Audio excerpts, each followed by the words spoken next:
don't see it. Come the mountains, put the signs up and everything, but your brushes by me like she doesn't feel a thing. Oh, this one-sided attraction is so cold. I can't feel my heartbeat anymore.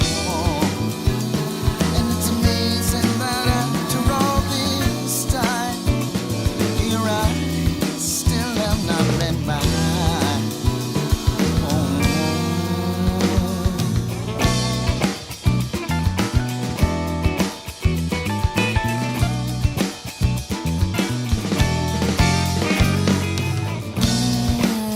Is this a slight misunderstanding? Am I mistaken, or is she taking a couple more steps towards me? It feels like forever before she makes it to my side. And I feel a cold wind blow when she asks me for a light. Oh, this one-sided attraction is so cold. I can't feel my heartbeat anymore. And it's amazing that after all this time, your eyes still have not met mine.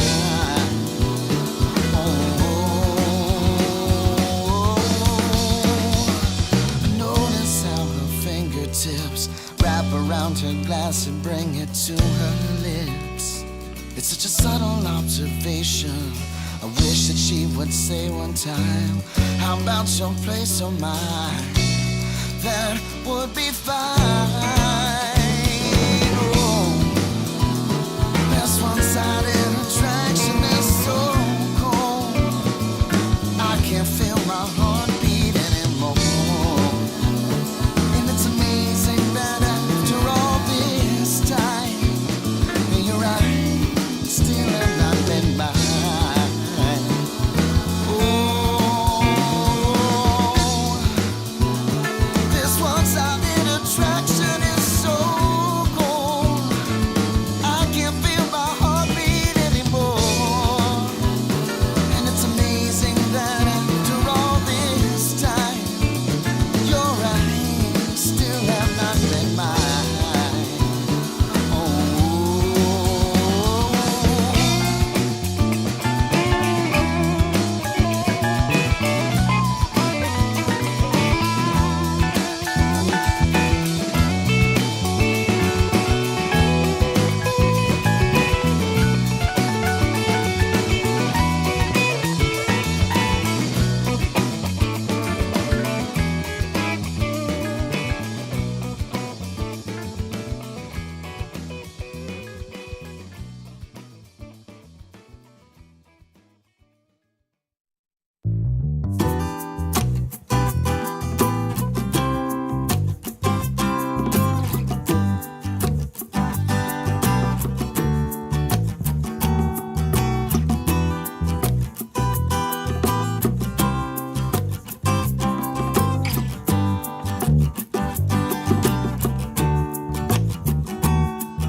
She's one short of a dozen. She's one short of a case. She's two less than a baking maze when he's finished baking cakes. She's four more than seven. She's three more than eight. She's always attend to me. Wouldn't matter since one can be seen. 11. I love you. When words just can't describe what's going on inside. 11. I love you. So come here, say goodnight, and give me some number 5. Oh, please, baby, don't take this the wrong way. We're one in a million, and everyone along the way. Sometimes you come on short, never short on me. Just remember these 4 words if you're ever down the way I feel. 11. I love you. When words just can't describe what's going on inside. 11.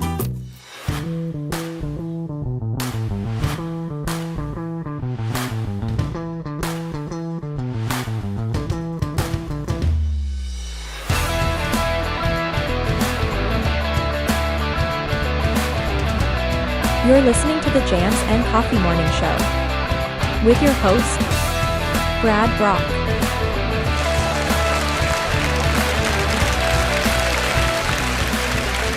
Yes, good morning and welcome to the Jams and Coffee Morning Program here on YouTube, Facebook, and JNC Radio are available on the Jams and Cocktails Podcast Network. I am your host, Brad Brock, and I appreciate you joining me here on this hump day. That's right. Wednesday. We've made it to Wednesday again. Thankfully, everybody made it safely here through the week. And I appreciate you joining me this morning. As always, I'm watching the chats and comments. And the phone lines are open at 772-888-1596. If you're going to chime in on anything or you got anything that you want to talk about, quite happy to chat with you. So quite a bit of news, interesting stuff, not necessarily groundbreaking or earth-shattering, but some interesting news over the last day or so. We'll kick it off with our weather report here. Not much different from yesterday. A little wetter, I suppose, but it's hot and muggy here on the Treasure Coast. The highs are going to be in the upper 80s with afternoon storms mainly around the lake. But tomorrow and Friday, the highs are going to be in the mid to upper 80s with scattered showers and storms as a front starts to move down the state, increasing moisture and instability. Thursday, tomorrow, is going to be the wettest out of the next 7. So tomorrow's going to be a pretty rainy day here, which is great for the grass, terrible for business. That's all right. We'll make it through. As long as it's not a hurricane, we could take it. We could take it. Philip always giving us our morning irrelevant weather report from Tennessee. He says it's in the mid-60s this morning. The showers around the area, finally. Highs today into the mid-80s. He said storms are possible later. Some risk of severe thunderstorms possible. But he says it's clearing after the cold front passes through tonight. Push it all our way, will you? Let's see what's happening here. He said tomorrow and Friday is going to be partly cloudy and clear on Friday with the temps high 70s and low 80s. So back to normal, right? Fake fall has come and gone. And now we're back into the regular rigmarole of October. Whatever happened to, the seasons change in other places, not here in Florida. We always poke fun at the season change here is when the license plates start changing states. We really don't see much of a change in scenery. We do have a few trees that around this time and maybe a month from now will just litter leaves everywhere. They'll just be all over your car and all over the driveway and the yard, and they get down into the little hidey holes in the hood. The worst. We have 2 of those trees. They make a mess. I'll be back out in the yard doing that. But I digress. We got some national days today. Speaking of being out in the field, it's National Farmers Day. How about that? National Farmers Day on October 12th. It offers much-deserved praise to the hardworking farmers across the nation. In the midst of harvest season, today pays tribute to the men, women, and families who put food in the grocery stores and on our tables every day. From very early in American culture, farmers set an example with their endless hard work. Not only do they provide a nation with the food we eat, but they also contribute to our economy in numerous ways. Before seeds even find... Jordan just texted me. I saw it pop up on the screen. Before seeds even find their way into the ground, farmers supply a stream of jobs from manufacturing, marketing, and tourism. Farmers keep small and large communities going strong. Additional products and areas that rely on agriculture include leather, apparel, restaurants, beverages, textiles, trucking, railroad, forestry, pharmaceuticals, transportation, so on and so forth. And some cities and towns across the U.S. celebrate their own versions of Farmers' Day. Dates are scattered throughout the year with celebrations and festivals. Many of them are held in September and October. October does seem fitting for celebrating this National Day as it's near the end of the harvest.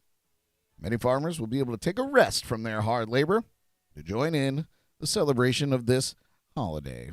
Yes, very important. We would all be a very hungry people without our wonderful farmers across the land here. Jordan texted in, she said, those damn oak trees. She's right. The ones that scatter the leaves everywhere. Philip will never let me live down the plastic surgery I performed on my palm tree. He said, time to put plastic leaf hot glue on so I don't have to worry about them falling down. Yes, I got to get the hot glue gun out. Even I, as a man of many patience, do not have the patience for that. That is for sure.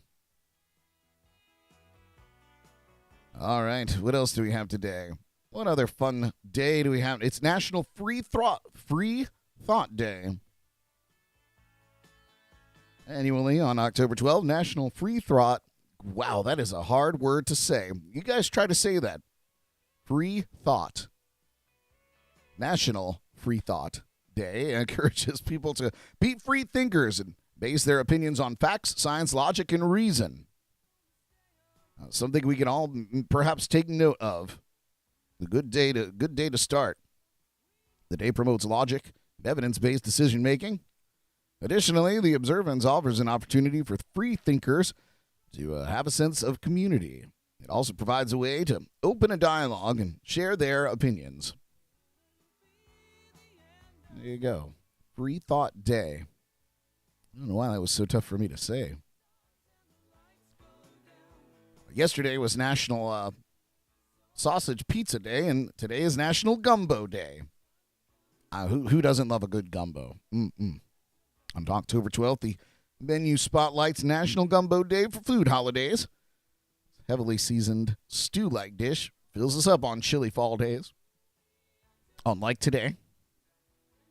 Of course, originating in southern Louisiana during the 18th century, gumbo typically consists of strongly flavored stock with meat or shellfish, a thickener, and seasoned vegetables. And seasoned vegetables may include celery, bell peppers, and onions. In Cajun cuisine, the trio is known as the Holy Trinity. Most people serve gumbo over rice. Gumbo also falls into different categories based on the following types of thickener used: African vegetable okra, Choctaw spice filet powder, and roux, which is the French base made of flour and fat, which is what I'm made of. I do love a good gumbo. Might have to try to find some today. National Gumbo Day. Oh, this is a good one. I forgot to do it, but you may still have time yet. It's National Bring Your Teddy Bear to Work or School Day. Yes, you heard that right. It provides a day to cuddle up with a sweet childhood toy. Because, as many of us know, growing up is terrible. Teddy bears provide comfort. Many of us have a childhood bear we snuggle up with when we are ill or scared. They were companions. Most teddy bears are the perfect size for children to hug at night while they drift off to sleep. And they fit neatly into their tiny arms. For adults, Teddy brightens up your day and brings a feeling of celebration to your office. I can't. In the classroom, the variety of teddy bears bring delight and fascination. The day can also be an opportunity to give a teddy bear to someone who needs encouragement. Yeah. Did you know in 1902, American President Theodore Roosevelt refused to shoot a bear cub while hunting in Mississippi? The incident made national news. Clifford Berryman, published a cartoon of the event in the Washington Post on November 16th, 1902, and the caricature became an instant classic. The Berryman cartoon of Teddy Roosevelt and the Cub inspired New York store owner Morris Mitchum to create a new toy, and Morris Mitchum wrote President Roosevelt to ask permission to name the new toy, you may have guessed, a teddy bear. And since the advent of the teddy bear, a parade of famous characters followed. Very, that's probably the best part of this whole story. I did have a childhood teddy bear. His name was Huggy Bear. Most likely named after the 90s rapper. I don't know. But that was the name that was settled on. And I had him for a very long time, into my teens. Not that I slept with him or anything, but, had the teddy bear available. And we had a hurricane come through back in, I don't know, it had to have been 2005 or so, and just completely wiped out my parents' house. And the teddy bear, Huggy Bear, was lost forever. Sad and tame. Probably the most important day of me growing up, I suppose. I miss that old bear. National Bring Your Teddy Bear to Work or School Day.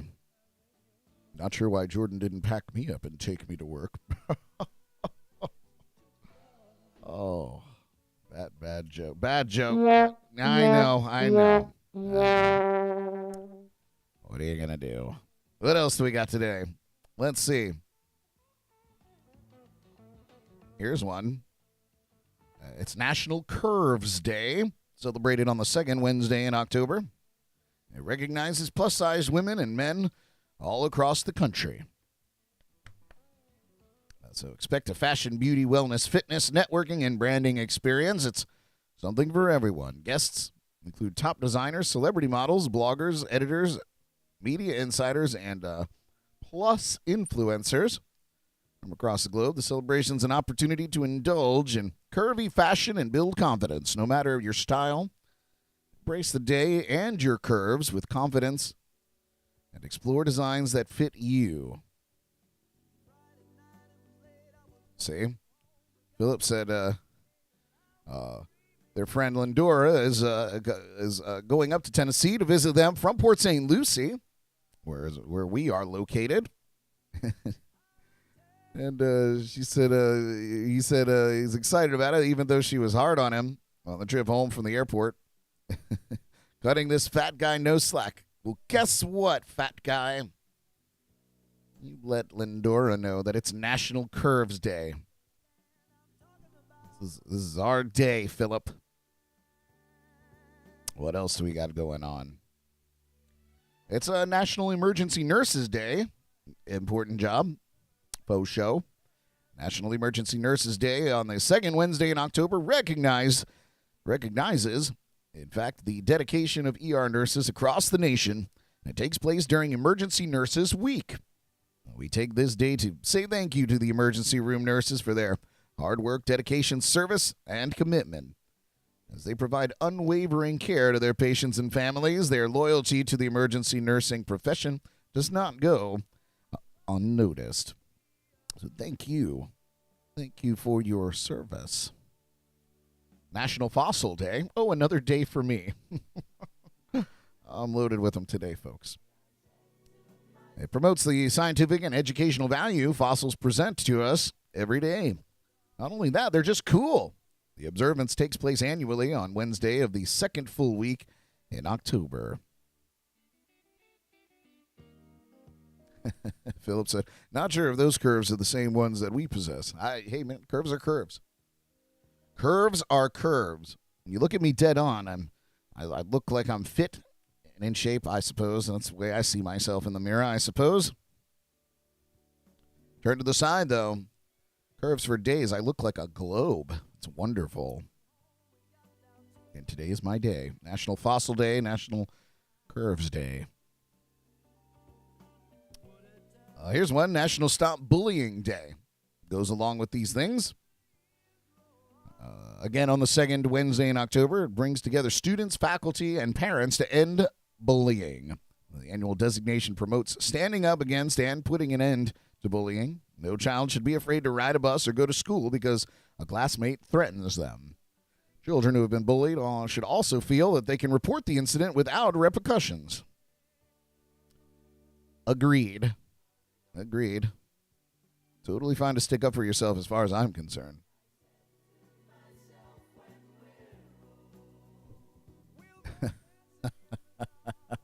Philip said, side view question. Why is my chest down that low? Yeah, you gotta puff up, man. We gotta pseudo in shape. That's what I do. Look at me. I'm a tough guy. That's what I do. I don't know. It's National Take Your Parents to Lunch Day. Lord knows they've done it for you enough. National Take Your Parents to Lunch Day on the second Wednesday in October encourages students to invite their parents to lunch. Parents will visit their children's school during this event and have a meal with them in the school cafeteria. Oh, yummy. How delicious. On the goal of the day is to learn more about what goes into putting together a healthy lunch. Parents and school officials have an opportunity to open the lines of communication so they can work together to provide kids the healthiest meals possible.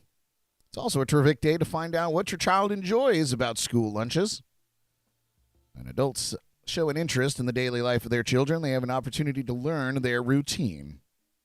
They also see firsthand the potential for growth and keeping your child's brain fed for learning. There you go. Get out there and go to lunch with your kids. Relive your youth in the school cafeteria. Yes, nutrition. The Mexican pizza, a wonderful dish that I grew up with. Whenever it was Mexican Pizza Day in the lunchroom, it was the greatest day of my life. Nothing like those little sausages on top and the Fiesta cheese on. Oh, man. I used to take those suckers and fold them right in half and eat them like a great big taco. It was really, really quite lovely. And then the pizza sheets. Ugh.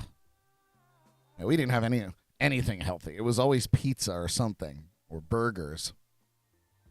Oh, the good old days. And that's your national days today. Perhaps missed some. I don't know. If you know some that I don't know, please let me know in the chats and comments, and we'll talk about that. Otherwise, I guess we'll move on. Moving on. Let's see. Interesting story. I found out late last night that the legendary actress Angela Lansbury, she passed away at 96 years old yesterday. Angela Lansbury, who enjoyed an eclectic, award-winning movie and stage career in addition to becoming America's favorite TV sleuth in Murder, She Wrote, has died. According to a statement from her family provided to NBC, whose parent company produced the long-running series. As mentioned, she was 96 years old. Very long life. Wonderful. It's tragic when somebody is lost too soon. But at 96, you celebrate a life lived that long. There's no other way to do it. I would celebrate it if it were my own life at 96. My goodness. How wonderful. The children of Dame Angela Lansbury are sad to announce that their mother died peacefully in her sleep at home in Los Angeles at 1:30 a.m. on Tuesday. Just 5 days shy of her 97th birthday. Not yet 20 years old, Lansbury garnered her first Oscar nomination for her movie debut, Gaslight, all the way back in 1944. Her second came the next year for The Portrait of Dorian Gray. And again in 1962 as the mother who betrays her son in her country in The Manchurian Candidate. She received Golden Globes for the latter two films. The actress accepted an honorary Oscar in 2013 to go with the 5 Tony Awards she collected over a 40-plus year span, beginning with Mamet in 1966, and finally for the revival of the Noel Coward play Blithe Spirit in 2009. Lansbury also amassed 11 Emmy nominations for her role, of course, as Jessica Fletcher in Murder, She Wrote. She never won, although she never won. It's sad, but also a day to celebrate what an amazing lifespan. 96. Sail on, Angela Lansbury. Here's a story that I found shocking. And once I tell you, I would love to hear what your opinion on this particular incident, if you want to call it an incident. Some people are. Some people think it's endearing. Some people are calling it an incident. Some people are really, really questioning society. But the truth is, people get excited around Dwayne "The Rock" Johnson, and sometimes they hand him things. Well, one fan at a recent press event in Mexico City actually crowd surfed their baby to him. Not a misprint.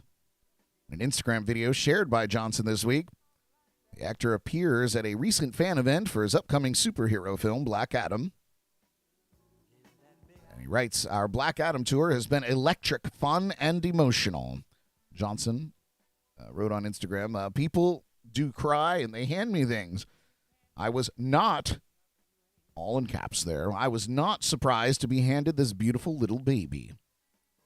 The video shot in Diego Rivera Museum shows people in a large crowd delicately passing the baby, who wears a little head bow and is wrapped in a pink blanket, to each other. When the infant reaches the stage, Johnson reaches out. As Johnson explained in his caption, "Her father caught my attention because he had tears in his eyes when he held her up and gestured for me to hold her. Honestly thought he was holding a toy doll he wanted to give me as a gift." His beautiful, serene, present, and trusting angel is Luciana, he added. "One day, I bet she'll inspire all those around her." In a second Instagram video, Johnson called to the audience, "Mexico, I want to introduce you to someone very special, our biggest fan, Luciana." The little girl waved as fans chanted her name. Now, some Instagram commenters faulted Luciana's father, who today parents could not identify or reach for comment, for trusting her care to strangers. A sampling of comments, and here's where it gets weird. It said one person said that dad has a lot of explaining to do when he gets home. Another said this gave me major anxiety. And another asking the burning question, why are they crowd surfing a baby? Another noted, that's some serious trust right there. Another comment said the beautiful act was recorded in one of the greatest videos of all time by those who protected the baby. Spokesperson for Johnson didn't immediately return today's parents' request for comment, but Johnson said he was grateful to meet Luciana. Whatever this moment meant for her emotional father means it meant something special for me, too, he wrote, adding, "Girl dads rock." Johnson, of course, has 3 daughters of his own, Jasmine, Tia, with his wife, Lauren, and an adult child named Simone, from a former marriage to Danny Garcia, of course. What do you guys think about that? I think my personal opinion is that is whack. I mean, how do you respond?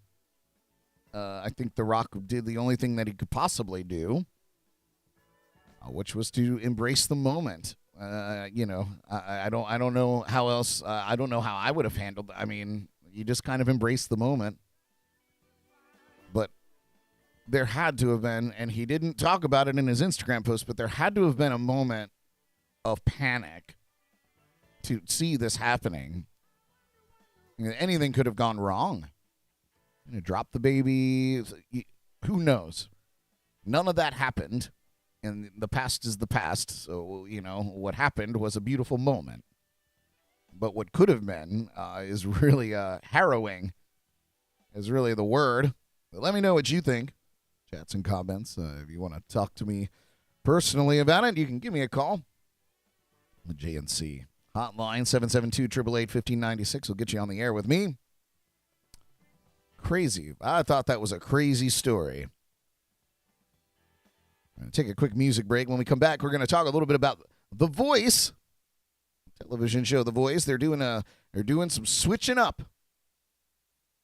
Some switching ups. I'm going to tell you who's coming back and who's departing when we come back.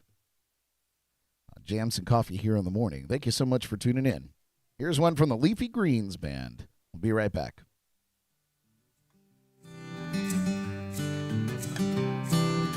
Let me paint you a picture. 6,000 miles on a winding road. 2-lane highway to Nashville, Tennessee. How can southbound be bound to find a home? That old 89 blue Chevy van could not pass 55. Just enough food packed to last a week. We're lucky to be alive. We'll get there when we get there, he kept saying. That old Atlas had never let him down. We'll get there when we get there, I'm just saying. Old plans lost, new dreams to be found. Twice a week on a road to Miami. A movie star is who she dreamed to be. Met that broken boy, fell hard as an old oak. That broken boy fell hard and bent the knee. He played that old guitar as she sang him a tune. A road long and hard, now they have the stars and moon. We'll get there when we get there, he kept saying. That old Atlas had never let him down. We'll get there when we get there, I'm just saying. Old plans lost, new dreams to be found.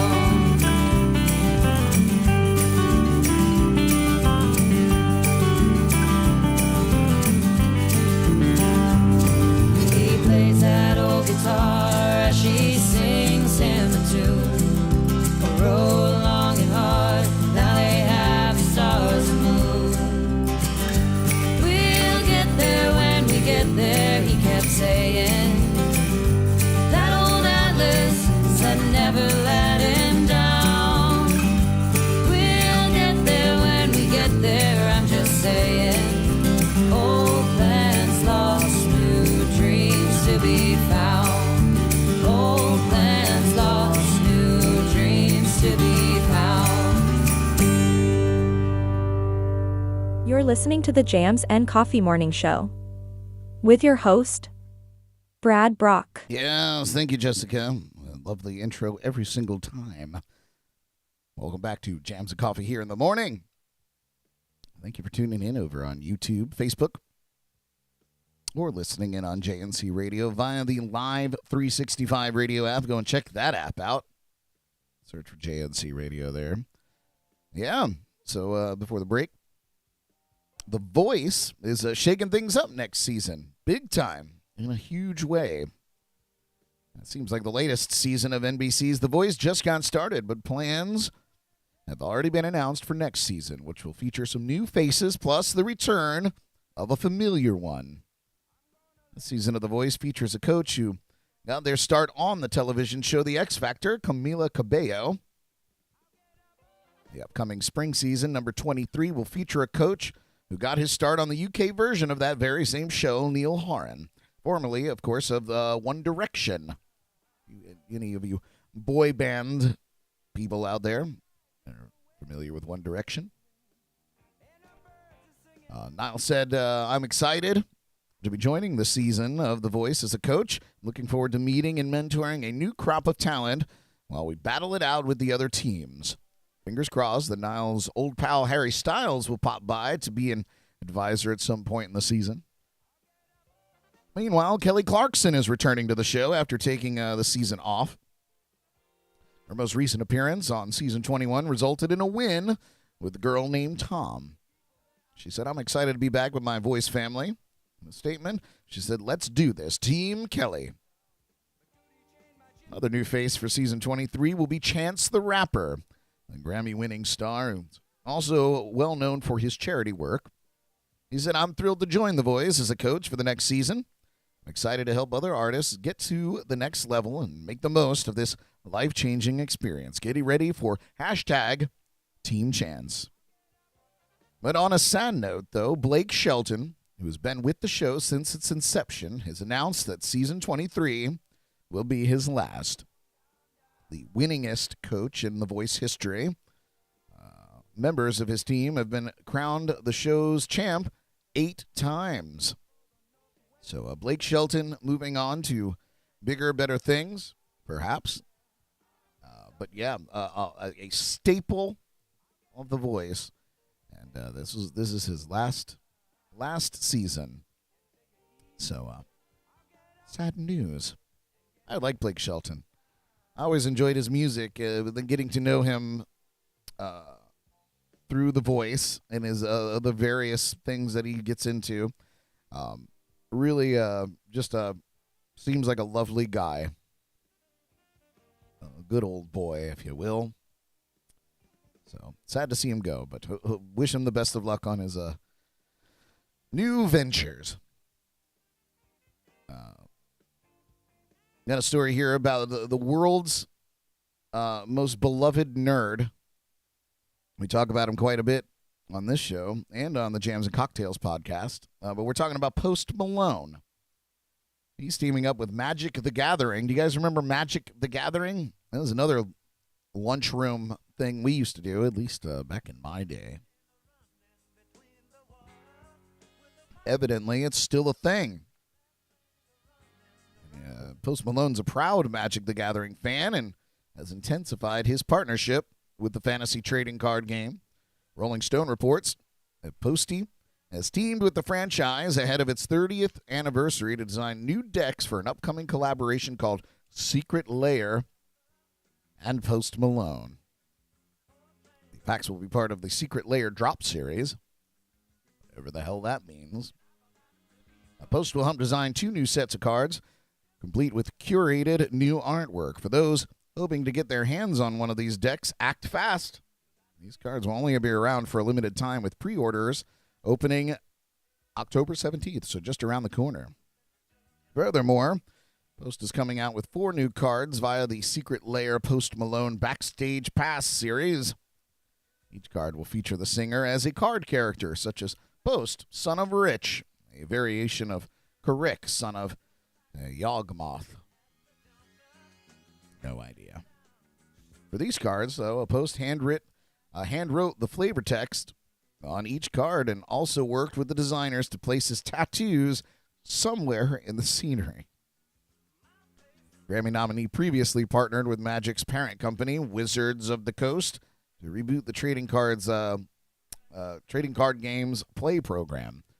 Magic the Gathering was released back in 1993 and has since grown its global fan base to 50 million players.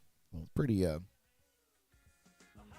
pretty well established at this point, I suppose. Post Malone. Of course. Let's see what else we have. Yes, some international news here out of the entertainment world. This blows my mind a little bit. You know, how this happened. You know, the nowhere on Earth is safe from humans. Let's just put it that way. Even a remote island called Easter Island. It's inhabited by humans, so you already know that there's problems. So a suspected arson attack on Easter Island created a wildfire that caused irreparable damage to some of its famous stone-carved monumental heads. According to authorities, the blaze left a number of the stone heads, known as moai, totally charred. after it consumed more than 247 acres of the island's Rapa Nui National Park. Hundreds of the heads are located in this area alongside the quarry from which the stone to make them was excavated. Easter Island, also known as Rapa Nui, is a UNESCO World Heritage Site and the most remote inhabited island. It is a Chilean dependency lying roughly 2,100 miles from the coast of South America, and it contains nearly 1,000 statues, up to 13 foot tall, originally statues carved by the island's indigenous Rapa Nui people. Riki Tapano, the director of the indigenous Mau Hanoi, no, not Hanoi, that's a different thing, Mau Hanua community, I'm butchering this, I know I am, which manages and maintains the park, said in a statement in Spanish, of course, on Facebook, that the damage was irreparable and with consequences beyond what the eyes can see. He added that the moai are totally charred, and the effect of the fire is visible above all else. On Friday, Rapa Nui Mayor Pedro Edmonds Paoa, there we are, told the Chilean broadcaster radio that the fire wasn't an accident. This was created by a human being, not an accident. All the fires on Rapa Nui are caused by human beings. Said that half of the heads located at the Rano Raraku Quarry, a site where more than 800 of the statues were made, had cracked due to the fire. As the stones crack with heavy rain or with time, it loosens, falls, and ceases to be stone and becomes sand. He explained, adding that the statues weren't semi-buried, or the statues that weren't semi-buried in the earth were most badly affected. The mayor said that a shortage of volunteers meant that park officials had struggled to get the fire under control. For the pandemic, the island, whose main source of income is tourism, received 160,000 visitors a year, but tourists were banned from arriving from March 2020 until its reopening 3 months ago on August 5th. The first statues were made and placed on the island by Polynesian seafarers around 1,000 years ago, and the practice continued for around 600 years. The reasons for the carvings, believed to represent the ancestors of the Rapa Nui people, have long been a mystery, although one recent study suggested that the stones were placed at the sites of freshwater springs. This isn't the first time the statues have been mistreated. Back in 2020, a resident of the island was arrested for damaging one of the sacred statues with a pickup truck. The man left the truck with a rock wedged under its front tire to compensate for a broken parking brake. The truck freed itself and rolled downhill and smashed into the statue's ceremonial platform.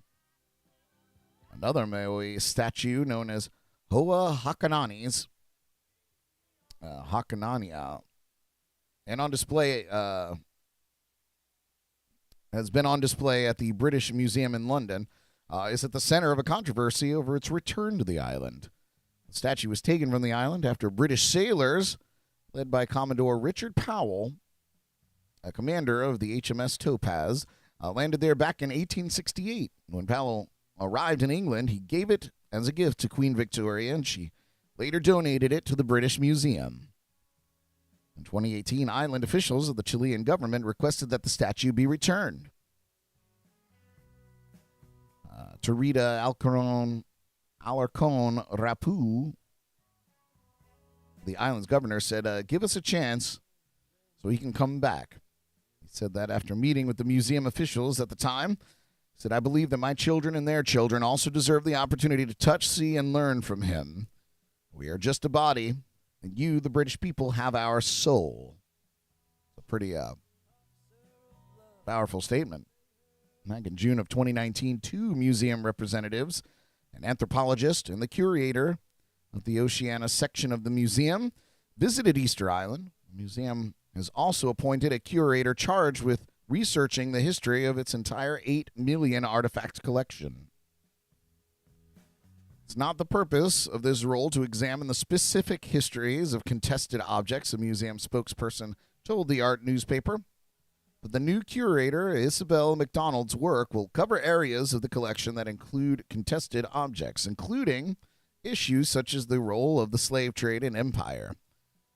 Among the most controversial objects in the museum's collection is the Rosetta Stone, a stone dating to 196 BC, which enabled the first translation of hieroglyphs and the founding of Egyptology, and the Elgin marbles, a frieze of classical sculptures ripped from the walls of the Corinthian. I'm having a hard time reading today, you guys. There's a lot of hard words in this article. Parthenon. Yes, from the walls of the Parthenon. And the subject of repatriation controversy between the UK and Greece since 1983. On Thursday last week, UK Prime Minister Liz Truss refused a Greek proposal to return the marbles. It would appear that Greece lost its marbles. Thank you. I'll be here all week. Oh, yeah. Leave it to humans to destroy things that have just been around for 1,000 years. That's what we do. Congratulations. We got some celebrity birthdays. Moving right along. Turning 54 years old today, Australian actor best known for playing Wolverine in the X-Men film series, Hugh Jackman. Hugh Jackman's turning 54 today. 2018, he starred as Gary Hart in the film The Frontrunner. His other credits include Prisoners, The Prestige, Les Mis, Pan, and Van Helsing. He was also in The Greatest Showman, which is actually a pretty cool film. I enjoyed it. I thought some of the songs were a little hokey, but otherwise I thought it was pretty nice film. Turning a baby, 30 years old today. Josh Hutcherson, film and TV actor who won a CinemaCon Breakthrough Performer of the Year award for his role as PETA in The Hunger Games back in 2012. He also played roles in Zathura, Little Manhattan RV, and Bridge to Terabithia. Josh Hutcherson turning 30 years old today. Happy birthday. Turning 52 years old today. Best known, of course, for his time as a child actor, Kirk Cameron. Played the role of Mike Seaver on the television show Growing Pains. In 2019, he portrayed himself in a guest role on the series Fuller House, hanging out with his sister. And our eldest birthday today, turning 87 years old, Sam Moore. Best known for his work as Sam of the soul music duo Sam and Dave, where he was the higher tenor voice. The duo's November 1965 single, You Don't Know Like I Know, started a series of 10 straight top 20 Billboard R&B hits that included Hold On, I'm Coming, You Got Me Humming, When Something Is Wrong With My Baby, Soul Man, and I Thank You. So their hits were penned by Isaac Hayes and David Porter. Happy birthday, Sam Moore. Still kicking. Can you believe that? Great tunes, great tunes. There's some music history that happened on this day. Sadly, on this day back in 1997, John Denver was killed when the handmade experimental airplane he was flying ran out of gas and crashed off the coast of Monterey Bay in California. The 53-year-old star had scored 15 songs on Billboard's Top 40 Pop chart, 10 of which reached number one on either Billboard's Adult Contemporary or Country chart. And on this day back in 1994, Pink Floyd played the first of a 15-night run at Earl's Court, London, England. Less than a minute after the band had started playing Shine On, You Crazy Diamond, a scaffolding holding 1,200 fans collapsed, throwing hundreds of people 20 feet to the ground. Crazy. Took over an hour to free everybody from the twisted wreckage. 96 people were injured, with 36 of them needing hospital treatment. 6 were detained overnight with back, neck, and rib injuries. Pink Floyd sent a free T-shirt and a note of apology to all the fans who had been seated in the stand that collapsed. The show was immediately canceled, obviously, and rescheduled. That was nice of them. the note more so than the T-shirt, I suppose. But wow, could you imagine? There's a lot of crazy stories like that. Philip said it was a Rutan's Long Easy aircraft. Now, was this something that John Denver had put together himself? Was that a plane that he had put together himself, or was this something that he was just flying that was put together for him? Either way, it's still tragic. Running out of gas seems like it could have been an avoidable problem. Unless, of course, he was not able to land or whatever the case was, some other problem. But that's what was going on back in the day on this day. Before we get into the top 10, I'm going to give you the rundown for our podcast tonight, the Jams and Cocktails live podcast tonight at 8 p.m. Wherever you're watching this show right now, you can see the Jams and Cocktails live podcast. We have a wonderful guest on tonight. Singer-songwriter and entertainer Mike LeBeck will be joining us. Recently relocated to Vero Beach, and so now he's full-time on the scene here and jamming away. So you have plenty of opportunities to see him around town live, but you'll get to meet him and get a little in-depth knowledge about Mike tonight on the Jams and Cocktails podcast. So you'll see a flood of advertising for that coming today, and I hope that you join us live tonight. Yeah, that's gonna be a great show. Well, let's see. Let's get into our top 10. This is the second edition of our spooky top 10 because it is spooky season, and this was a pretty good one. There is just something about small towns in America. Every one of them is a little bit different. Some small towns are beautiful, some are historically significant, and still others are remarkable for famous residents. And our list today, however, is not about any of those things. No. It's about small towns with creepy myths. Whoa! All across the United States, myths about heinous crimes, mysterious monsters, and spooky locations persist. Some of these myths have become widely known, while others are only locally famous. Still, our list today is certainly not for the faint of heart. Take caution from Alabama to Idaho, Rhode Island to Colorado as we go through 10 creepy small-town myths in today's spooky JNC Top 10. Let's do it.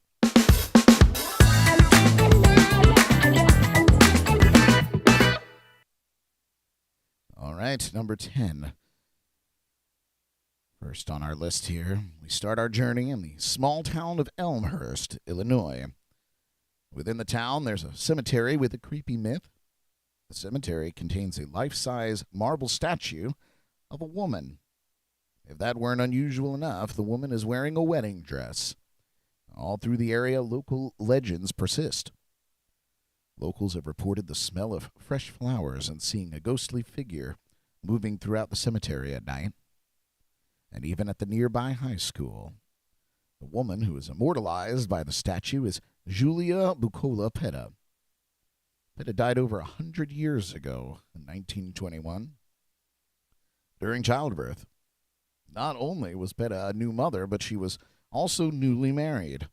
Her family elected to bury her in her wedding dress. According to myth, Petta's mother repeatedly had nightmares following her daughter's death. And this is creepy enough on its own, but her daughter spoke directly to her in her nightmares, commanding her to open her grave. The grave was reopened. Julia Bucola Petta was incredibly well preserved. Petta's mother raised funds to have a statue commissioned, and the myth continued to spread and expand from there. Fair warning, if this small-town myth creeped you out, be careful, because they're just going to get more creepy. Here at number 9. Many people knew about the witch hunts in New England, or know about it, rather. However, there was also a time when New Englanders feared vampires. And one such tragic story relates to Mercy Brown. Brown had a difficult childhood as her sister and mother both died of tuberculosis. At just 19, she contracted the disease and passed away on January 17, 1892. Due to all the deaths surrounding Brown's family, locals were suspicious. Many of them suspected that witchcraft or vampires were involved. After her burial, she was exhumed. Citizens thought her body was too well preserved and took it as a sign of the supernatural. And here's where it gets weird. The vampire-fearing people of Exeter, Rhode Island, took out Mercy Brown's heart and liver and burned them to ashes. And if that weren't enough, they fed those ashes to her surviving brother. And he died just 2 months later. Locals around Exeter say that Mercy Brown's ghost still haunts their cemetery. I can't imagine why. Spooky, spooky, spooky, spooky. Number 8 on our spooky list. In a small town in Texas, the Candy Lady still scares children and adults alike. According to a myth that started in the early 20th century, the Candy Lady lured children by leaving candies on their windowsills at night. She waits by the window for the children to grab the candy, and then she grabs them. Some children reportedly went missing, while others confessed to eating the windowsill candy years later. Other reports include a farmer finding rotting teeth around his farm, a sheriff's deputy with his eyes poked out. Oh. That's a different thing. Sorry. Other reports include a farmer finding rotting teeth around his farm, a sheriff's deputy with his eyes poked out and pockets stuffed with candy, and a dead boy with candy wrappers in his pockets. As so much time has passed, it's hard to say how much is true and how much is a legend. Maybe this idea was created to try and stop kids from eating candy or trusting strangers, but one thing is for sure. The Candy Lady gives me the creeps. Number 7. Riverdale Road is a short road near Thornton, Colorado. What it lacks in size, it makes up for in legend. Locals have reported seeing the spirit of a runner in phantom vehicles. However, the most famous of these Riverdale Road myths is the Gates of Hell. This myth refers to an old mansion, which is in total disrepair. According to legend, the man burned his wife and children alive on the property. In the years since, there have been many reported ghost sightings. These include the ghosts of slaves hung on the property, a ghost of the madman's wife, and even a ghostly pack of dogs. Stories of this kind have been told since the mid-1800s. Whether true or not, it's probably best to stay away from Riverdale Road unless you're a ghost hunter, especially at night. Number 6. This is one that you might actually know.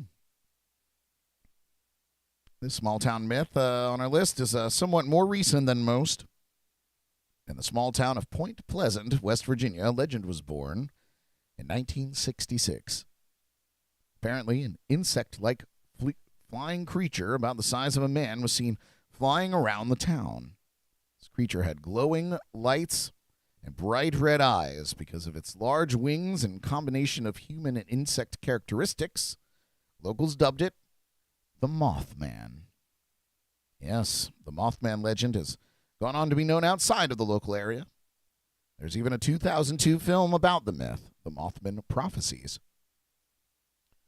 Locals and other paranormal experts have speculated about the Mothman. Some think it's a government experiment. Others think it may be an alien. Citizens continue to report sightings even in 2016.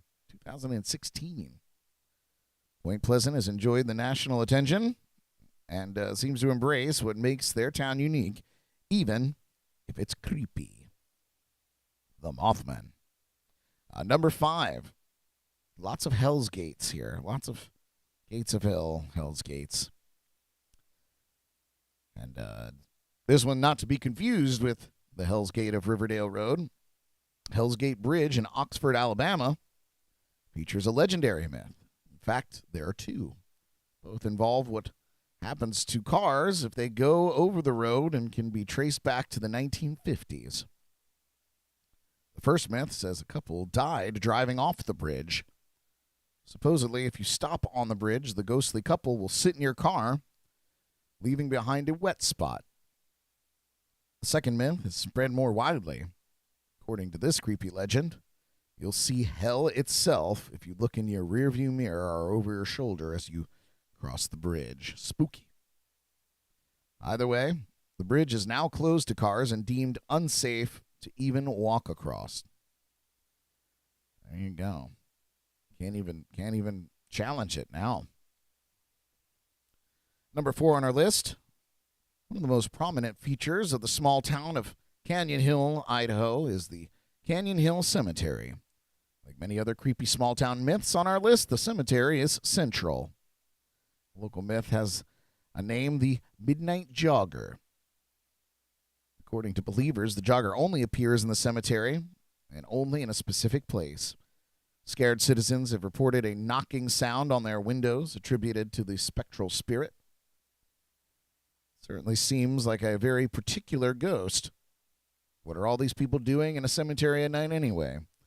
Considering the lack of things to do in small towns, this myth may have been created for fun or entertainment.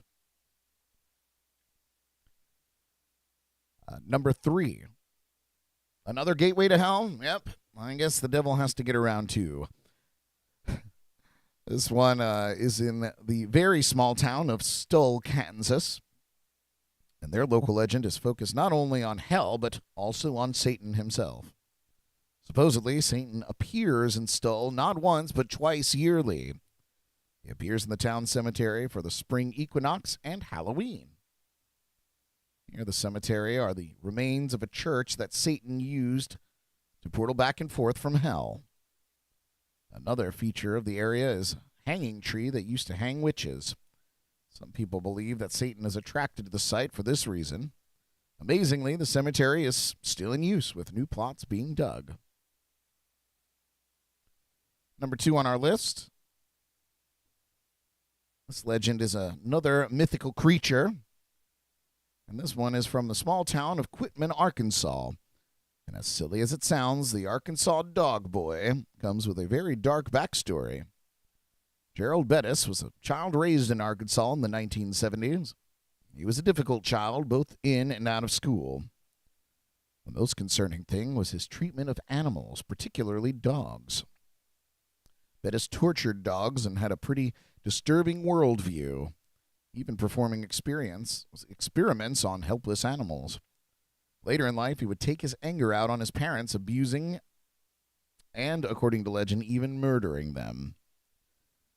The legend of the Arkansas Dog Boy is based on his story. According to the local myth, the dog boy is half man, half dog, standing 6 feet and weighing more than 300 pounds. The myth also indicates that he chases victims, nipping at their heels. Scary, scary, scary.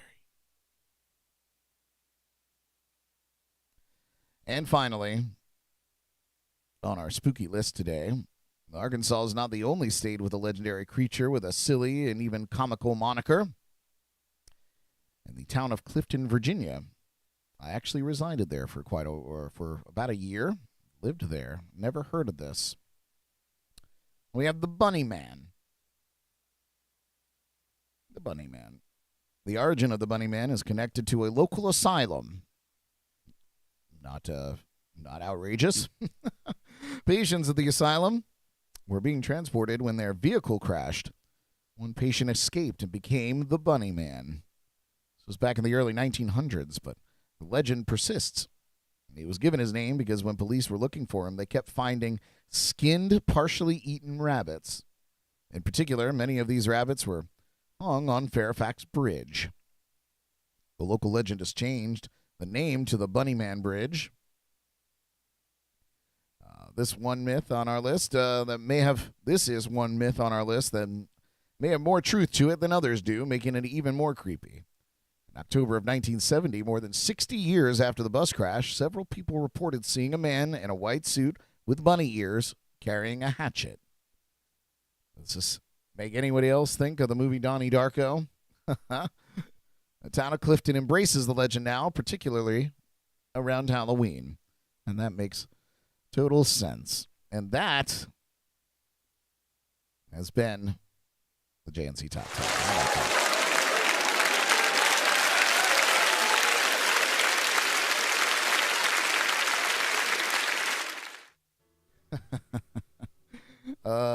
I can only imagine that it's Kim over there on Facebook that's harassing me. She said, I think if the segment isn't already called News That's Hard to Pronounce. I think all the articles, my goodness. Yeah, that article trying to pronounce indigenous items from Easter Island. That was there's a lot of apostrophes and accents and things going on there. But yeah, I gave it the old college try, didn't I? And yes, I will agree that Van Helsing was one of the best, worst movies ever. Borderline superhero film for a character that is really pretty mundane in all reality. But it was fun. It's a fun watch, Van Helsing. If you've not seen it, and it's almost old enough for the special effects to be kind of campy now. We expect so much more from our special effects these days, but in the early 2000s, it was almost like watching a good cartoon. That makes sense. But yeah, Van Helsing. It's a fun watch. And she also commented on getting a free T-shirt in exchange for falling down and breaking your back at a Pink Floyd concert. What are you going to do? I wonder if on eBay you can find these notes and those shirts together as a combination. You probably can. You probably fetch quite a fortune for it these days. I appreciate you guys tuning in. Jason Keller tuning in over there on Facebook as well. Better late than never. I appreciate you guys. Yeah, I have just a few shameless plugs for you before I let you get on with your hump day. Of course, and again, please join us tonight, 8 p.m. Eastern, for the Jams and Cocktails live podcast. Wherever you're watching this right now, you'll see the show tonight broadcasting in all of its glory. Our guest, Mike Lebec, will be joining us, a wonderful singer-songwriter and entertainer, and a man of just vast genres, going from, singer-songwriter stuff all the way up into really progressive rock and roll and beyond. So we're going to dive into that. And he's a local performer here on the Treasure Coast, so you'll be able to get out, and once you get to know him, you'll be able to go out and see him perform. So Mike will be joining us tonight on the Jams and Cocktails live podcast. And, of course, Jordan will be joining me, and I'm pretty sure Ellie's here, and Derek perhaps. But I will have some of the crew here for another evening of shenanigans. So join us there. Check out JNC Radio, our radio station, companion radio station. It's available on our website at jncpodcast.com. Or you can get the free LIVE365 Radio App from your app store. Nothing to sign up for, and it's completely free. You just download it to your phone, open it up, and search for JNC Radio, and add us to your favorites. And you got this show in the morning. If you're unable to watch and you just want to listen, that's a great way to do that. You have the podcast on Wednesdays. And great music all day long. So check that out, JNC Radio. And our website is a great central place to find links to everything that we do. So I know it's hard to be like, oh, I got to go subscribe here, got to watch here, got to listen here, got to do this, da-da-da. If you go to jncpodcast.com or jamsandcocktails.com, it all gets you to the same place. It's the central location for everything that we do, podcast-wise, content-based. So you can find it all there, jncpodcast.com. Go check it out. while you're there, you can see a link to our friend Paul Robertson's podcast, Drums and Rums. And it's a wonderful show featuring really, really great musicians and rum makers across the world. He does a great job interviewing them. So check out Drums and Rums. Check out our friends at Code Rum. Speaking of, our friends at Hop Life Brewing in Port St. Lucie. Our friends at the Sneaky Tiki in downtown Stewart. Please support those who support us and support local whenever you can. You can catch me around town performing my one-man band show. You can find all those dates at bradbrock.com. It's always fun. Fun. Yeah, Philip said, just throwing this out there, we miss having Paul in here with us in the mornings. Yep, and hopefully we'll be back soon. Yeah, he's things are just calming down for him, so I just talked to him briefly yesterday. Hopefully he'll be back in here and causing chaos with you guys in the chats and comments. What else?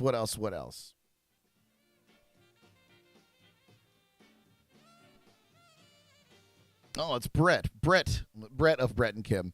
I never know who it is when the Kitty Hawk pops up on here. But Brett, good to chat with you, man. Thank you for tuning in. I appreciate it. I know it's been a long time at the Sneaky Tiki. It was in February. The last time we got to hang out. So you guys got to let me know when you're in the area anytime. Even if I'm not playing, I'd love to catch up with you guys and have a drink for sure. What else? I think that's it for shameless plugs. Be sure to subscribe to our YouTube channel. That's really singularly the most important thing that we need done right now. So please subscribe there and share it with your friends and have them subscribe, you know. The more the merrier. We love that. Anyway, outside of that, I'm going to spend the rest of the day preparing for the Jams and Cocktails podcast tonight. Please join us. It's going to be fun. As always, enjoy the rest of your day. Happy Wednesday to you. Thank you for hanging with me this morning. Broadcasting live from the legendary JNC Lounge. I'm Brad Brock. I'll see you tonight on Jams and Cocktails. Bye. Tune in again tomorrow morning for the latest local buzz, national headlines, music news, and more on JNC in the Morning, right here on Facebook and YouTube.